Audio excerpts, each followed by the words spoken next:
Olá, pessoal, tudo bem? Sou a professora Luísa Cordeiro, professora de História do Brasil, e hoje a gente vai continuar falando sobre a Era Vargas, mais precisamente sobre a ditadura do Estado Novo. Vamos relembrar um pouquinho a nossa última aula. Na nossa última aula, a gente conversou sobre o governo constitucional de Vargas, que durou ali de 1934 até 1937. Nós vimos que esse governo foi marcado por uma polarização ideológica, né? Em que, de um lado, nós tínhamos os integralistas da AIB, que era um partido de orientação fascista, liderado pelo escritor Plínio Salgado, e do outro lado, a gente tinha uma frente antifascista, comandada pelo PCB, e que tinha como presidente de honra o Luiz Carlos Prestes, um ex-tenentista que tinha se tornado comunista ali na década de 30. A gente viu que em 1935 ocorreu a Intentona Comunista, que foi uma tentativa de tomada do poder, né, pela ANL, pelos comunistas, que deu errado, que foi reprimido pelo governo. No entanto, apesar da Intentona Comunista ter dado errado para os comunistas, ela deu certo para o Vargas, né? Porque o Vargas ele conseguiu, a partir desse evento, sedimentar um caminho para se manter no poder. Porque a Constituição previa eleições de 4 em 4 anos, então o mandato presidencial era de 4 anos. No entanto, essa Constituição ela não previa reeleição. Então, a eleição se aproximava, ela ia acontecer no ano de 1938, o Vargas, em 1935, ele consegue um estado de sítio, né? Começa a reprimir, a perseguir os comunistas, e em 1937, o Vargas ele executa uma farsa junto dos integralistas e do alto escalão militar, e aí eu estou falando aqui sobre o chefe do Estado-Maior do Exército, né? O general Góes Monteiro. Esses três setores, governo, alto escalão militar e integralistas, juntos arquitetaram uma farsa, o Plano Cohen, que vai justificar o golpe de Estado em 1937. Então vamos aprofundar aqui o Plano Cohen novamente. O Plano Cohen ele foi arquitetado por um integralista, o capitão Olímpio Mourão Filho, que inclusive foi o cara que deu o golpe em 64 no João Goulart. Né, ele vai encontrar esse plano em que os comunistas tramavam uma revolução socialista para a tomada do poder aqui no Brasil, vai entregar ao Góes Monteiro, que vai entregar à imprensa e ao Vargas, e com isso o Vargas ele vai pedir ao Congresso Nacional o direito de instituir um estado de guerra, o que vai ser imediatamente aprovado, porque as pessoas estão completamente amedrontadas, né? Pela possibilidade de uma infiltração comunista.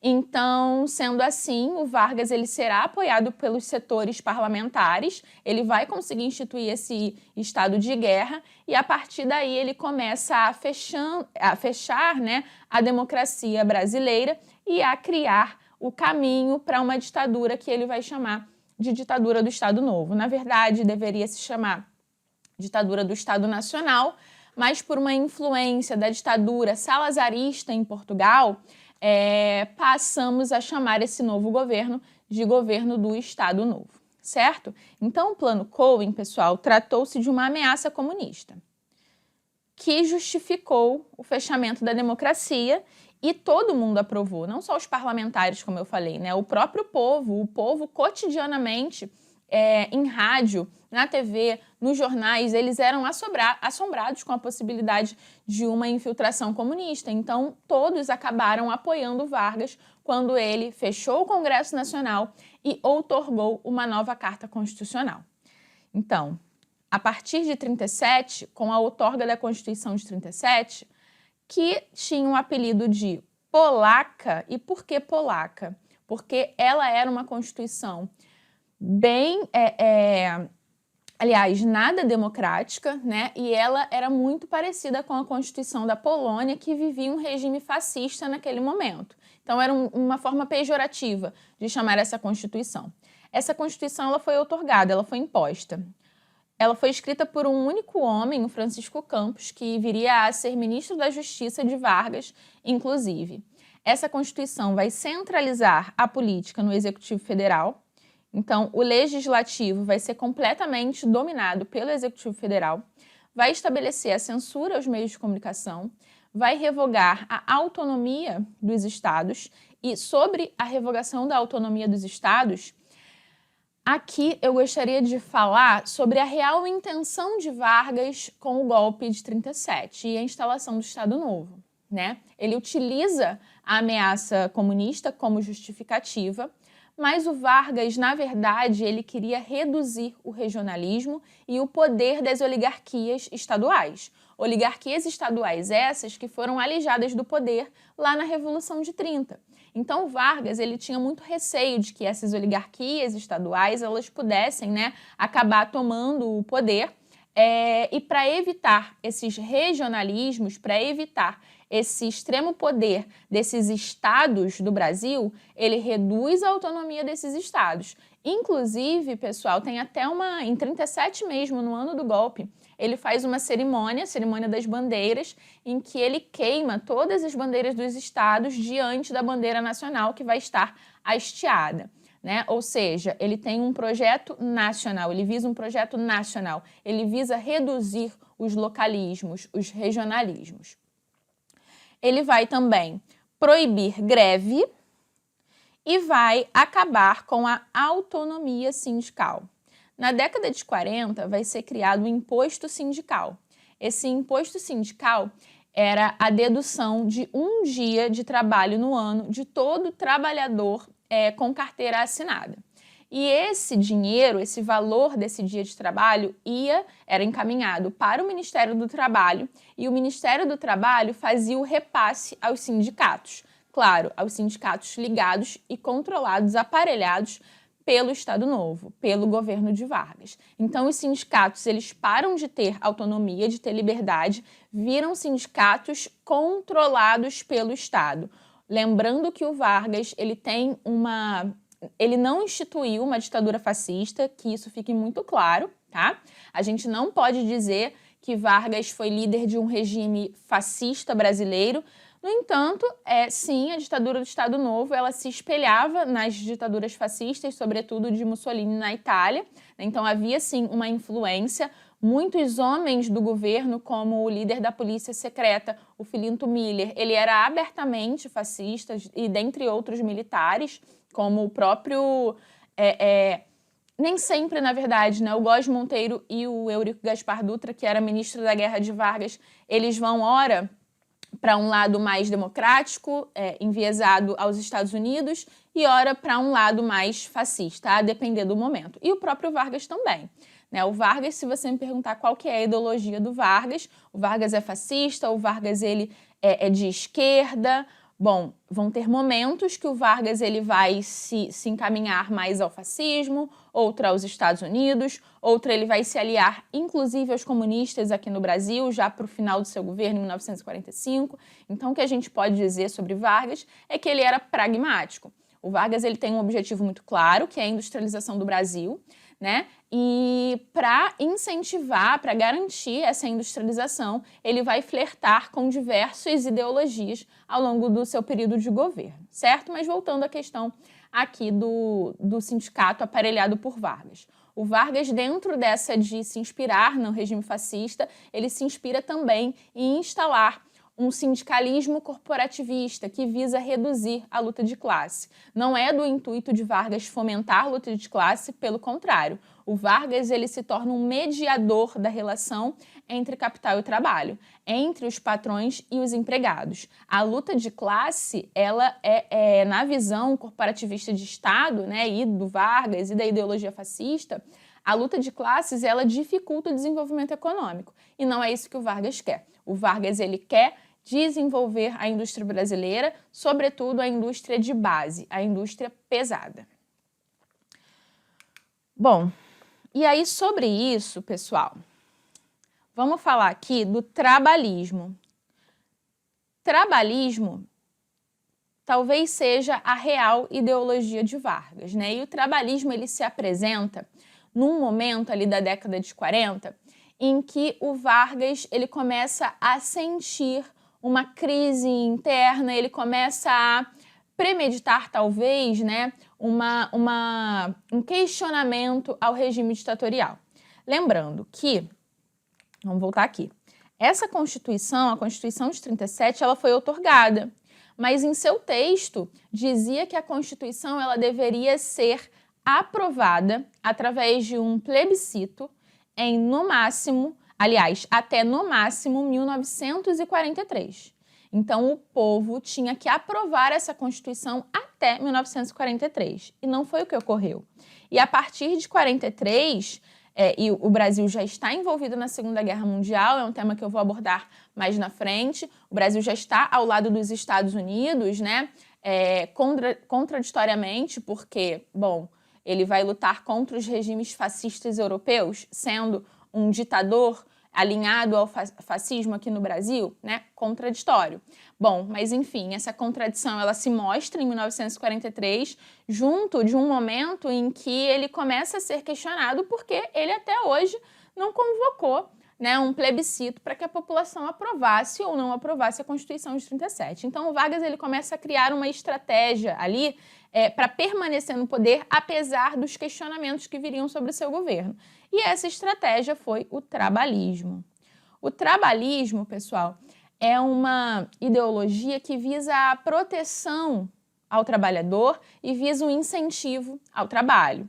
Lembrando que o Brasil foi um país escravocrata por muitos séculos, então muitas das pessoas no início do século XX, né, na primeira metade do século XX, elas não viam o trabalho como dignificante. E é o Vargas que vai trabalhar para criar uma noção de que o trabalho ele engrandece o homem, ele valoriza o homem, então ele incentiva o trabalho e ele protege o trabalhador através de uma legislação trabalhista, através de um sindicato aparelhado, tá certo? Então é nesse momento que a gente vai ter a criação da CSN, Companhia Siderúrgica Nacional em Volta Redonda, a Companhia Vale do Rio Doce, o Conselho Nacional do Petróleo, a fábrica de motores que produzia motores de aviões, né? Então a gente vai ter um incentivo à industrialização e, obviamente, um incentivo ao trabalho. O Vargas, além de trabalhista, o Vargas ele também é enquadrado no populismo, né? Porque ele é visto como um líder carismático que empolga a massa e que protege essa população. Aí, como eu falei, a gente vai ter dentro do trabalhismo também o controle dos sindicatos. E ainda sobre o controle dos sindicatos, é com esse aparelhamento, né, que vai surgir a denominação pelegos. Os pelegos eram os dirigentes dos sindicatos que passam a ser chamados pejorativamente de pelegos. Por quê? Porque eles faziam aquilo que o Estado queria, não que era interessante para o trabalhador. Dentro dessa visão, eles reduzem a luta de classe, certo? Então, o pelego é aquele paninho, né, mais fofinho, que é usado para cavalgar. As pessoas do Sul usam bastante. Então, é para quê? Para reduzir o atrito entre o cavalo e a sela ou o corpo do homem, né? Então, esse pelego reduz o atrito da luta de classe, né? Entre o choque ali do patrão com o empregado. Vamos ter também em 43 a consolidação das leis trabalhistas, a assinatura da CLT, muitíssimo importante, né? Vigente até hoje, embora tenha sido bastante modificada ao longo dos anos, principalmente com a reforma trabalhista que ocorreu em 2017 durante o governo Temer. Essa assinatura ocorreu no dia 1º de maio, e o dia 1º de maio passou a ser um dia de exaltação à figura de Vargas, né? Esse presidente que concede direitos trabalhistas aos trabalhadores. Então, era um mecanismo também de propaganda ideológica que visava transformar o Vargas como alguém paternalista, como aquele que é o pai dos pobres.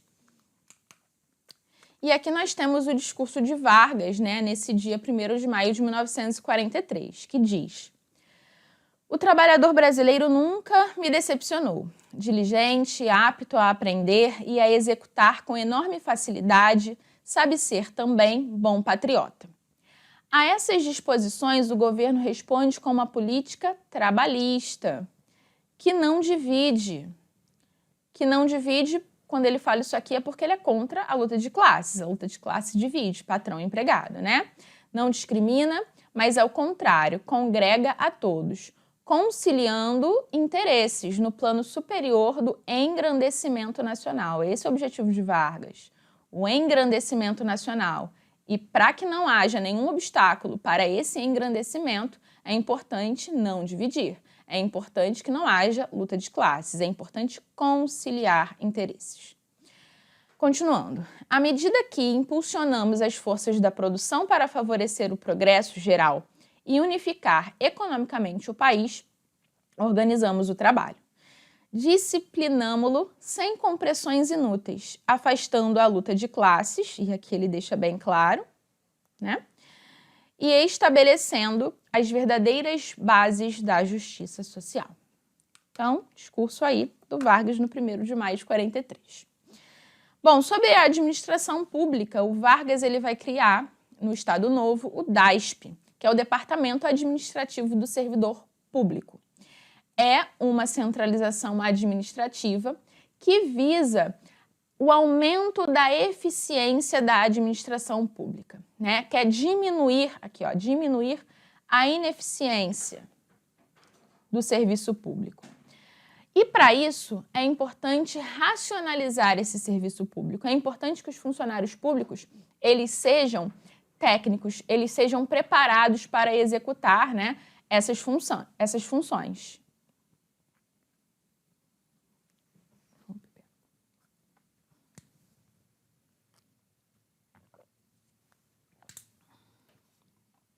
Então, é importante que o funcionário público ele seja preparado para executar essas funções. E como que era até o DASP? Bom, os servidores públicos, eles eram indicados, nomeados, né, por políticos. Então, era sempre o afiliado de um político, era alguém que fez um favor para esse político. Então, existia ali uma relação clientelista, de forma que o servidor público, às vezes, ele nem estava preparado para executar aquela tarefa. Então, sendo assim, visando a racionalização e a maior eficiência do serviço público, o Vargas ele vai demandar uma capacitação técnica desses servidores. E esses servidores agora, eles serão empossados através de um concurso público, né, que vai conseguir detectar se ele está preparado ou não. É o mérito que vai passar a valer para o serviço público. E o DIP é um outro departamento muito importante, que é o Departamento de Imprensa e Propaganda, e ele era muito baseado nos regimes fascistas europeus, sobretudo no nazismo do Hitler, né? O Hitler ele tinha uma profunda ligação com uma propaganda ideológica, tinha um ministério da propaganda, né, durante a ditadura hitlerista. Então, baseando-se no que acontecia na Europa, aqui no Brasil é criado o Departamento de Imprensa e Propaganda, que visava censurar os meios de comunicação. Então, jornais, revistas, rádio, TV, cinema, todos os meios de comunicação passaram a ser censurados e também era um órgão de propaganda ideológica, de propaganda pró-governo, de propaganda pró-Vargas, né? Criando ali uma imagem fraterna de Vargas, uma imagem paternalista. Bom, a gente vai ter na década de 40 a criação do programa na rádio A Hora do Brasil.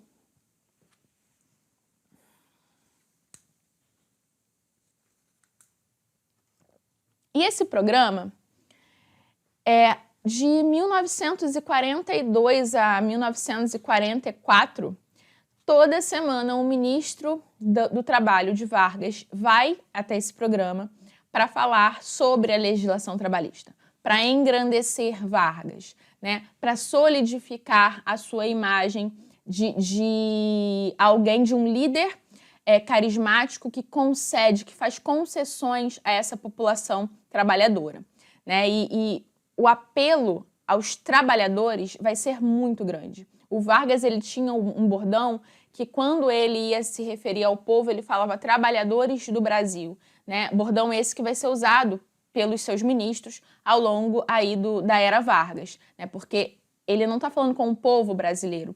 Dentro de uma tradição trabalhista, ele está ali falando com os trabalhadores do Brasil. Então, esse programa ele era obrigatório, todos os dias, tinha Hora do Brasil, né? E dentro de um meio de comunicação, que é a rádio, que era o meio de comunicação mais difundido na época. Então, ele conseguia falar com muitos brasileiros, com todos os brasileiros, não somente aqueles dos centros urbanos, né? Aqueles dos centros rurais também. Então, aqui a gente tem, ó, propagandas ideológicas, tornando Vargas alguém carismático e fraterno.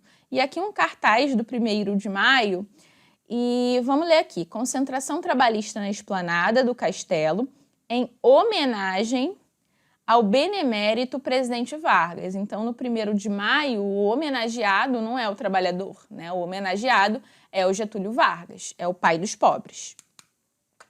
E aqui eu tenho um samba que foi censurado pelo DIP, porque é um órgão de censura e de propaganda pró-governo, e não só para elogiar o Vargas, né? Também para censurar todo aquele... toda a manifestação que está fora do enquadramento do trabalhismo varguista. Então, Vargas, ele quer incentivar o trabalho. O Vargas ele está industrializando o país. Pela primeira vez existe uma política de Estado voltada para a industrialização do país, sobretudo para a indústria de base. Então, o Vargas, ele, através do DIP, né, ele vai censurar as manifestações artísticas, culturais, que são contra, de certa maneira, essa ideologia trabalhista dele.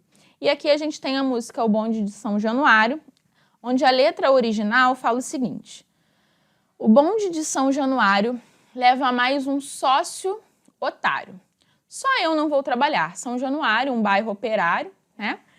E os trabalhadores, eles pegavam bonde para ir trabalhar e, na letra, os trabalhadores são otários.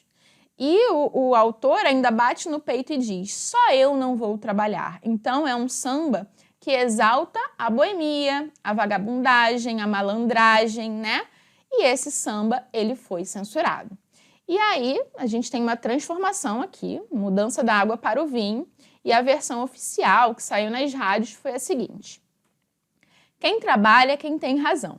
Eu digo e não tenho medo de errar. O bonde de São Januário leva mais um operário. Sou eu que vou trabalhar. Antigamente eu não tinha juízo, mas hoje eu penso melhor no futuro. Graças a Deus sou feliz, vivo muito bem. A boemia não dá camisa a ninguém, passe bem. Então, de um samba que exaltava a boemia, passou a ser um samba que critica a boemia e que exalta o trabalho e o trabalhador, né? Isso aí fruto da censura do DIP. Vamos nos encaminhando aqui para a crise e o fim do Estado Novo. Segunda Guerra Mundial estourou de 1939 a 1945. E o Brasil participou da guerra ao lado dos aliados. E os aliados eram Estados Unidos, Inglaterra, França e União Soviética. São esses aliados que estavam lutando contra o eixo. E o eixo é o eixo tripartite, que era formado por Alemanha, Itália e Japão, que eram regimes de orientação fascista, né, de extrema direita. Então, o Brasil, em 1942, declara guerra ao eixo e, em 1944, a gente envia a Força Expedicionária Brasileira para lutar na Itália, na campanha da Itália contra o Mussolini. Bom, o Brasil vai se dar bem na guerra, a gente vai ter algumas vitórias importantes ali, e a FEB, né, os pracinhas, eles voltam da guerra trazendo ares de mudança, porque as ditaduras fascistas foram derrubadas na Europa. O que vai acontecer agora com a ditadura varguista aqui no Brasil?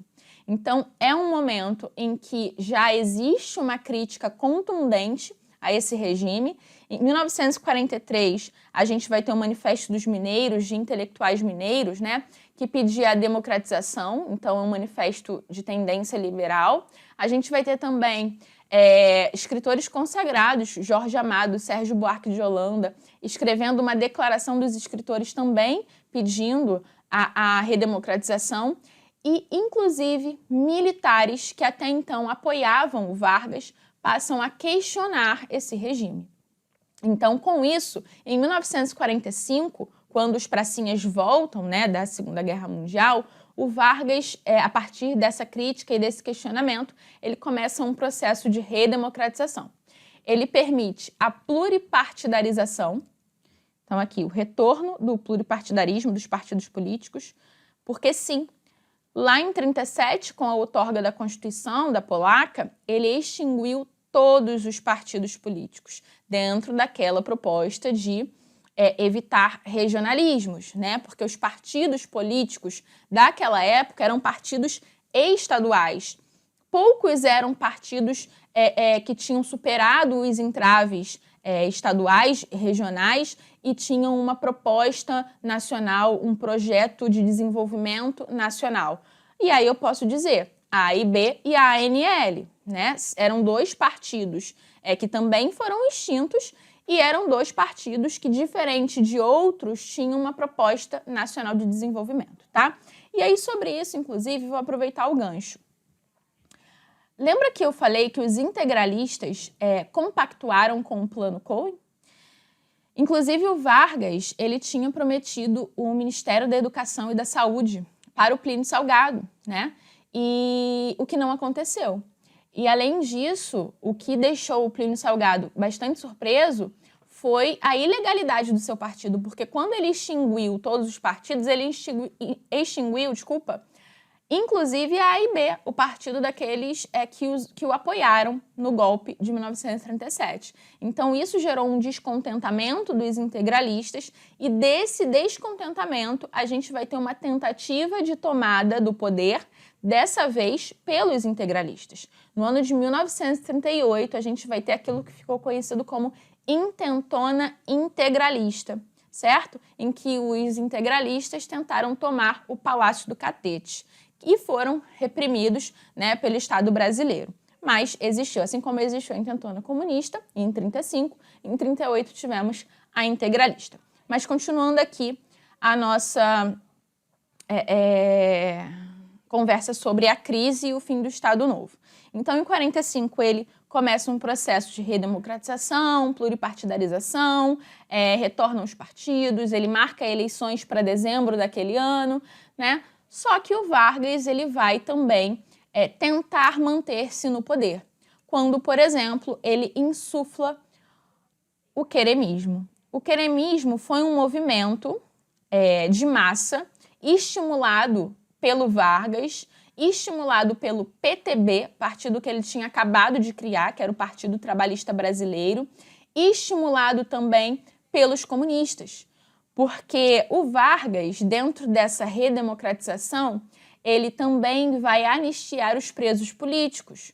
O preso político lá da intentona comunista muito importante era o Luiz Carlos Prestes, né? Que teve a sua esposa extraditada para a Alemanha e ela acabou morrendo numa câmara de gás, como tantos outros judeus e comunistas. Bom, em 1945, o Vargas ele manda soltar o Luiz Carlos Prestes e, por incrível que possa parecer, o Luiz Carlos Prestes apoiava a continuidade do governo Vargas, né? E por quê? Porque o Prestes, ele era líder do PCB, do Partido Comunista do Brasil, e ele era orientado por Moscou, pela União Soviética. E a orientação soviética era essa, era que Prestes e o PCB apoiassem Vargas, porque Vargas apoiou a União Soviética e os aliados de uma forma geral, né, na luta contra o fascismo europeu durante a Segunda Guerra Mundial.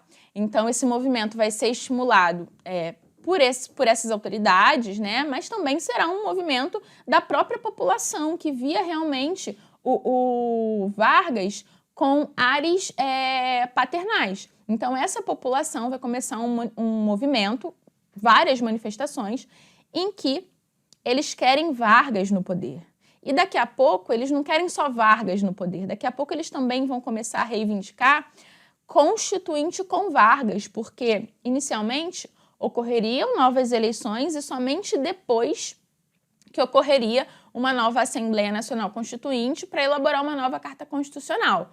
Só que aí, esses setores varguistas, eles começam a se manifestar a favor de que Vargas esteja no poder ainda no processo da Constituinte, né? Ou seja, essa constituinte ela seria ali manipulada certamente por Vargas, de maneira que Vargas, ao final dela, conseguisse manter-se no poder.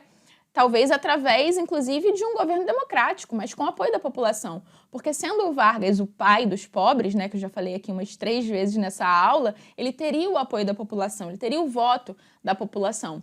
Então, percebendo essas manipulações de Vargas, os militares que antes o apoiavam, em 1945, em outubro de 1945, obrigam Vargas a renunciar. Então, pode cair na sua prova como renúncia de Vargas em 45 ou deposição de Vargas em 45. Ele renunciou, né, mas ele renunciou porque foi uma imposição dos militares. E aí eu gostaria de destacar aqui a participação do ministro da Guerra, o Eurico Gaspar Dutra, que tinha o intuito de se eleger presidente naquele ano.